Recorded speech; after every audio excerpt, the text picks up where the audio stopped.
Ito na po, mag-aalas 6. Dumating na po si tatay at ang kanyang bagong truck. Galing sila ng Pangasinan. Nagbiyahe sila ng decorative stones. Yung kulay puti.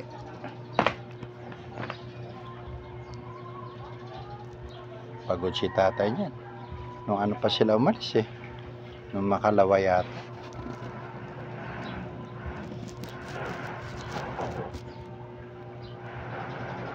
Ito na yung bagong truck. Kailangan mo na mas malaking gate, tatay. Kasi malaki na itong nabili mo. Forward. Ayan po. Bumabangga na sa mga sanga na mangga. Malaki yung truck at mataas eh.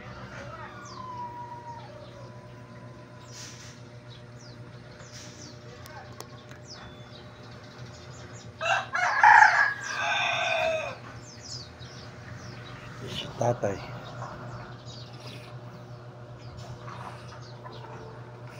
Patingin si tatay, kinawayan ko, hindi ako napansin.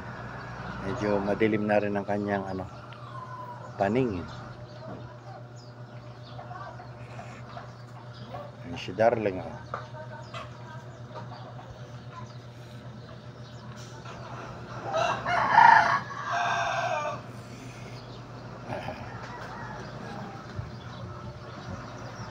Nakausog na ang truck. Ganyan ang pagpasok ngayon dyan. Tapos atras ngayon yan para pumwesto.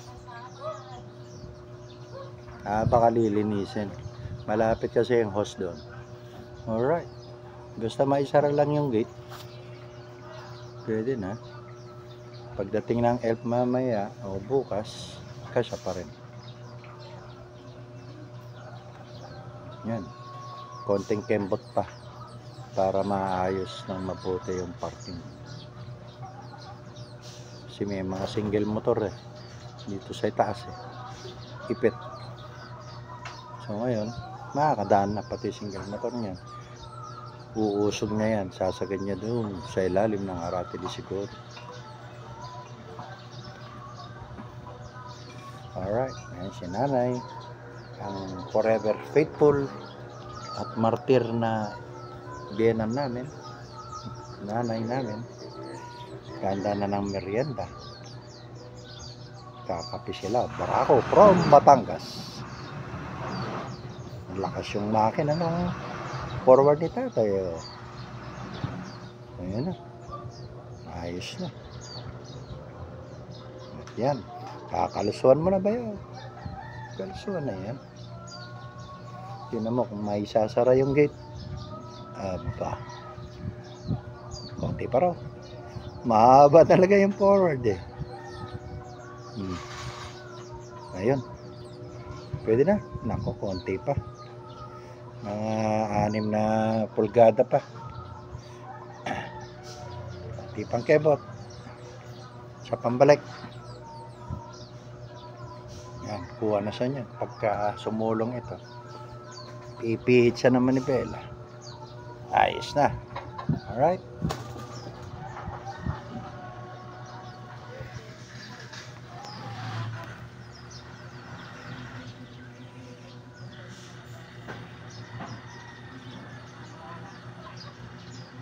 Okay. Approaching 5 minutes.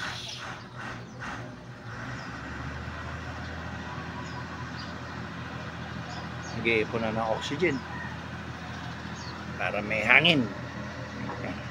Alright. Ayan si Bombay.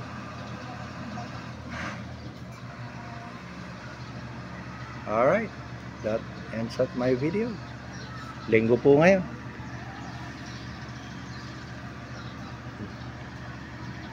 Tumingin pa talaga siya. Alright. Bye. Nakapaligo muna.